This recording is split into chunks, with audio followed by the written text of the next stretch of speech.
If you're an avid reader like me, one of the things you look for when picking up a new book is a unique premise. Unfortunately, in 2024, it's next to impossible to come up with something wholly original. With that said, new stories with creative spins on commonly used ideas do exist. Recently, I came across a story that scratched this itch for me. The story features a trope we've seen many times before, a sinister cult partaking in terrible practices. However, while there was familiarity, the story contained some new concepts that made the whole experience feel fresh. So without wasting any more time, let's talk about Adam Nevill's 2019 folk horror story, The Reddening. Let's get into it.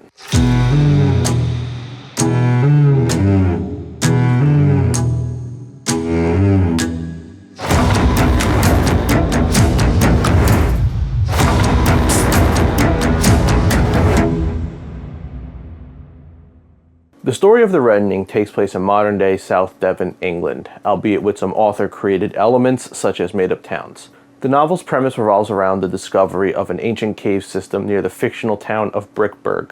Inside the caves, archaeologists find the remnants of one of the oldest Stone Age tribes that had lived in said caves for hundreds of thousands of years. However, more shocking than the discovery of the remains is the evidence of the brutal ritual slaughter and cannibalism that the residents of the caves engaged in. After the discovery, the two main characters, Katrine and Helene, are brought back into contact with the Brickburg caves through their personal circumstances.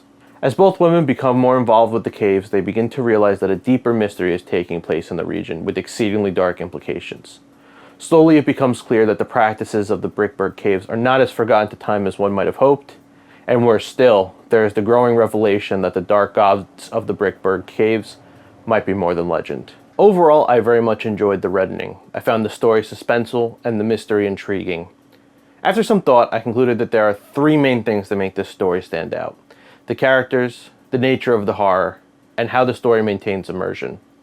As I said before, the two main characters of The Reddening are Katrine and Helene.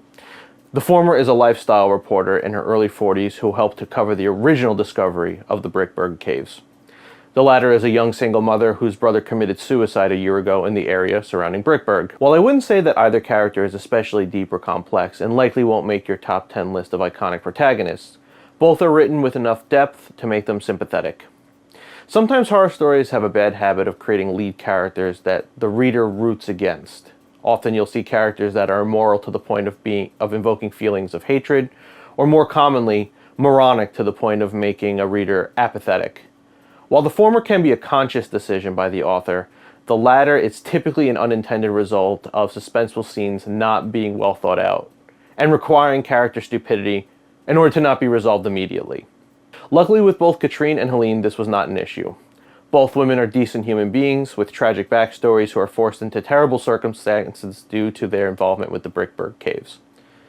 Despite some of Katrine's decisions towards the middle and end of the book being arguably immoral, the severity of her circumstances and the guilt over what she did allow her to remain sympathetic alongside Helene.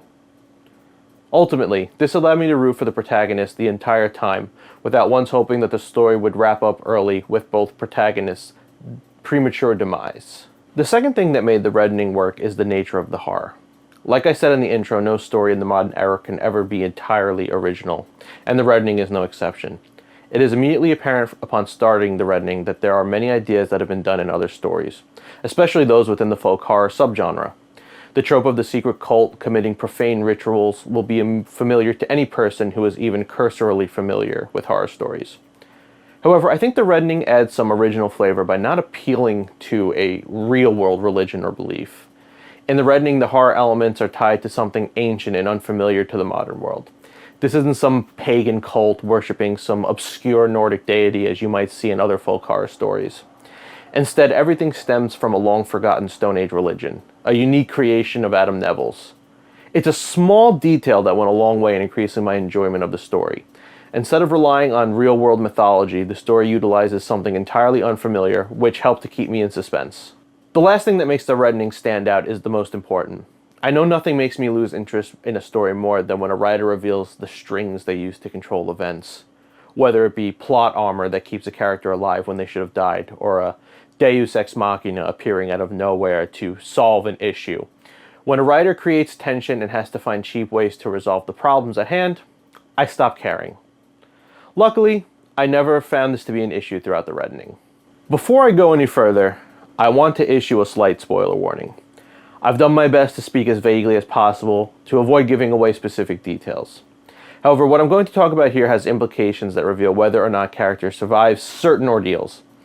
While I still don't plan on giving away specifics, those who want to keep their knowledge about the book limited might want to skip ahead now, and I'll leave a timestamp to where it's safe. About halfway through the story, both Katrine and Helene find themselves in dire straits.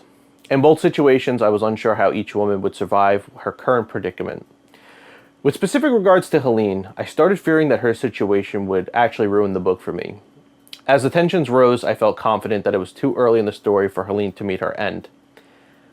But at the same time, the circumstances that Nevill put her in seemed so sure to cause death that I couldn't imagine any way that she could survive that wasn't contrived. I was expecting to have my immersion in the story completely shattered due to the severe case of plot armor. However, to my surprise, this didn't actually happen. Despite the overwhelming nature of Helene's mid-story trouble, I found the way she gets through to be actually completely believable. As I stated before, I'm trying to avoid giving any specifics, so this will be a bit hard to explain. But essentially, it boils down to the character skill set, the background, along with the believable random chance elements, such as the calmness of the weather, led me to actually believe that Helene would be able to survive her ordeal, despite it initially seeming insurmountable. In my view, this is one of the best signs of quality writing, the ability of an author to create tense situations that seem inescapable, but are in fact overcome in a way that is completely believable and consistent with the rules of the story. While this example with Helene is the most prominent example of immersion not being broken, the entirety of the Reddening has a consistent sense of logic that follows this pattern. When characters survive, it's believable. When the antagonist cult is able to get away with certain criminal acts, there are numerous reasons to explain it. On the flip side, the story also doesn't allow increasingly higher profile disappearances and murder attempts to occur without escalation. The villains can use their available resources to cover their misdeeds, but there is a realistic limit to it. The bad guys can't just get away with doing whatever they want just because they're the bad guys. Though the conflict does last the entire book, by the end of it, I felt that everything had wrapped up following a logical progression of events. This allowed me to stay immersed and therefore keep my investment the entire time, which I think is probably one of the best positives you can give a book. Now that I've talked about the positives of the Reddening, let me briefly go over the negatives. As is probably evident at this point, this is a book I enjoyed and believe is of quality. So, obviously, I have more good things to say than bad. With that also said, I believe a few things could have been handled better. First is how the book concludes. The conclusion to the Reddening introduces additional questions and expands the scope of what is happening right at the very end. While the main character stories are still tied up pretty neatly, I would be lying if I said the ending also didn't feel like a setup for a sequel that currently doesn't exist. If the day comes when a sequel is released, this issue will be resolved in my eyes. But as it currently stands, I would have preferred the ending to have excluded some information that leaves things probably a little too open-ended. Aside from the ending, I think some of the pacing in the first 100 pages could have been a bit quicker, with maybe a little less time dedicated to the personal lives of the main characters. Truthfully, I hesitated on putting this in because I'm on the fence about it, and I could definitely see my opinion changing on future readings. So right now I would say this is truthfully only a minor inconvenience, but I still lean towards probably a little bit quicker pacing at the beginning. The last thing is something I actually alluded to earlier, and that is the characters. At the risk of sounding like I'm going back on one of the positives, this point is less of an outright negative and more explaining a conditional positive. While both characters are likable and have enough depth to them to keep them interesting, I also don't think either character will stick with me in the way protagonists from other stories have. Essentially, both characters are good, but they're not great, and they won't have a long-lasting impact on the reader. To boil it down, both Katrine and Helene get the job done and are well written, but neither really makes that cut into memorable status.